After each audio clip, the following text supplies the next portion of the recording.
এবার সুপারস্টার শাকিব খানের অভিনয় নিয়ে প্রশ্ন তুলেছে কলকাতার আলোচিত পত্রিকা আনন্দবাজার।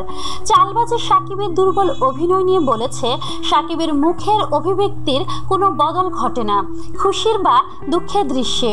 শুধু শাকিব নয়, গ্ল্যামার কুইনের অবতার থেকে বেরিয়ে আসার কোনো চেষ্টা দেখা যায় না শুভশ্রীর অভিনয়েও।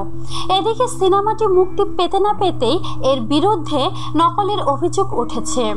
অনেকগুলি বলিউডের রোমান্টিক কমেডি সিনেমার থেকে কিছু কিছু ঘটনা তুলে যদি একটা গল্প বানানোর চেষ্টা হয়, আর সেটা যদি মিশে যায় দুর্বল অভিনয় ও একই ধরনের সংলাপের সঙ্গে, তাহলে যা তৈরি হয় সেটাই হলো চালবাজ। কলকাতার নির্মাতা জয়দীপ মুখোপাধ্যায় পরিচালিত চালবাজ সিনেমাটি 20 এপ্রিল কলকাতার 91টি হলে মুক্তি পেয়েছে। আগামী সপ্তাহে বাংলাদেশেও 80টি হলে সিনেমাটি মুক্তির কথা রয়েছে। ছবিতে নায়কের ভূমিকায় অভিনয় করেছেন শাকিব খান। এছাড়াও আছেন কলকাতার অভিনয় শিল্পী শুভশ্রী গাঙ্গুলি, আশিস বিদ্যার্থী ও রজতাভ দত্ত। সিনেমায় দেখা গেছে কাকার বাড়িতে বড় হওয়া শ্রীজাতা মানে শুভশ্রীর বিয়ে ঠিক করা হয় তার উচ্চশিক্ষার স্বপ্নকে থামিয়ে দিয়ে। বিয়ের রাতে বাড়ি থেকে পালিয়ে লন্ডনে পুরনো প্রেমিকের কাছে চলে যায় শ্রীজাতা। গিয়ে জানতে পারে সেই ছেলেটির এক বিদেশিনী প্রেমিকা আছে। বিয়ে এবং বিদেশে পিএইচডি করার স্বপ্ন দুটোই ভেঙে যায় শ্রীজাতার।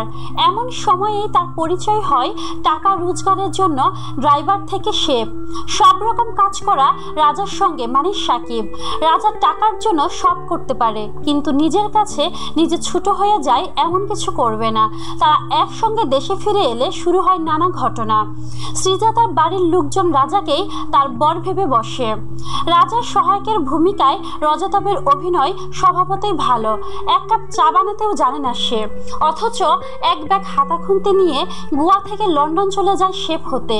রজতাভের কমিক টাইমিং নিয়ে আলাদা করে কিছু বলা নিষ্প্রয়োজন। শ্রীজাতার কাকার ভূমিকায় আশিস বিদ্যার্থীও ভালো। সবশেষে বলা যায় গল্পটি থেকে অনেক অংশ বাদ দিয়ে হাসির সংলাপগুলি আরও বুদ্ধিদীপ্ত করে। আরও সহজভাবে গল্পটি বললে হয়তো আরেকটু ভালো লাগতো।